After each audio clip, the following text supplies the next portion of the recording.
Una sa ating mga balita, patuloy na isinusulong ng Administrasyong Aquino ang mapayapang paraan para maresolba ang tensyon sa Zamboanga City. Kasabay nito ay giniit ng gobyerno na hindi opsyon ang paglulunsad ng aksyong militar laban sa mga miyembro ng MNLF na naglunsad ng pag-atake sa Zamboanga City.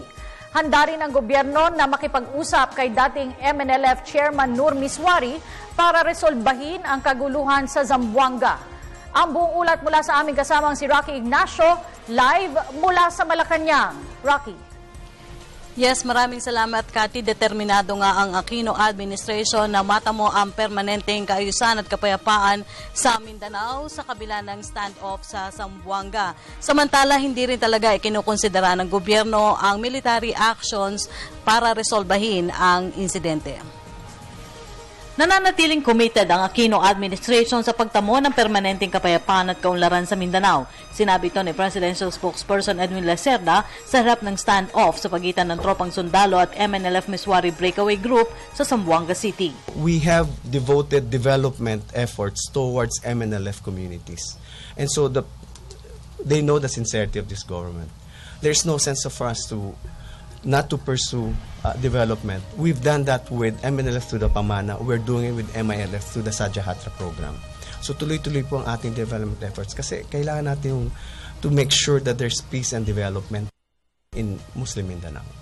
Ayon naman kay Presidential Advisor on the Peace Process, Teresita Deles, hindi kinukonsidera ng pamahalaan ang paggamit ng military action sa pagresolba sa usapin. I think the volume of military there is to make sure that it is contained.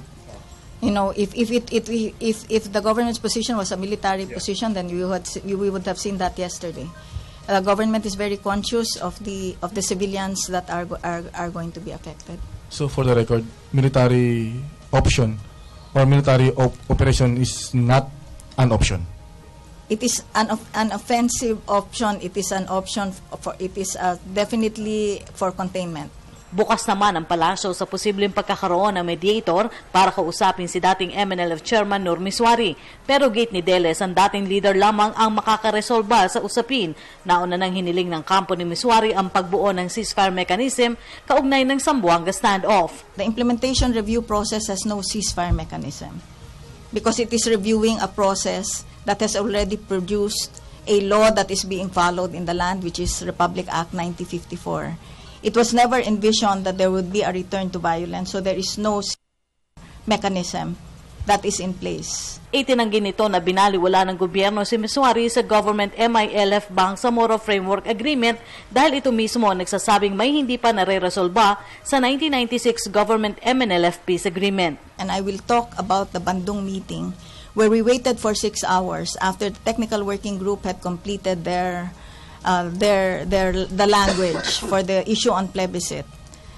Waited for 6 hours for Mr. Miswari to come out, and he turned down that very proposal that had been approved by his representatives in the technical working group.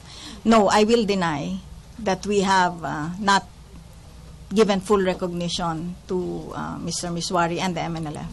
Ang inihirit umano nito ay wala sa 1996 Peace Agreement, katulad ng umano'y pagbuo ng provisional government at pagpapalawak pa ng saklaw ng ARMM matapos ang nauna ng plebisito sa 13 probinsya sa Mindanao kung saan 5 lalawigan at 1 syudad ang sumailalim sa autonomous region.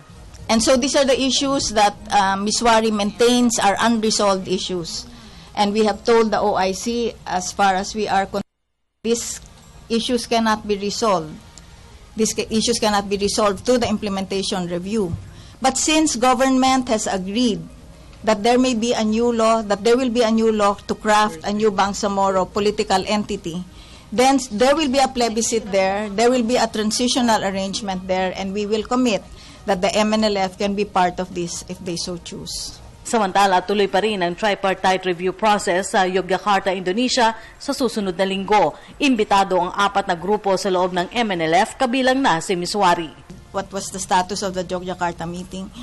And what we were told is that as long as the Philippine government is willing to hold this, it is your proposal that is on the table, then it pushes through. Samantala, naniniwala naman si Secretary Deles na nananatili pa rin sa Pilipinas si Mr. Miswari. At yan po ang ating pag-uulat mula dito sa Malacanang sa tulong ng RTVM. Ako po si Rocky Ignacio para sa Telebisyon ng Bayan. Maraming salamat kasamang Rocky Ignacio.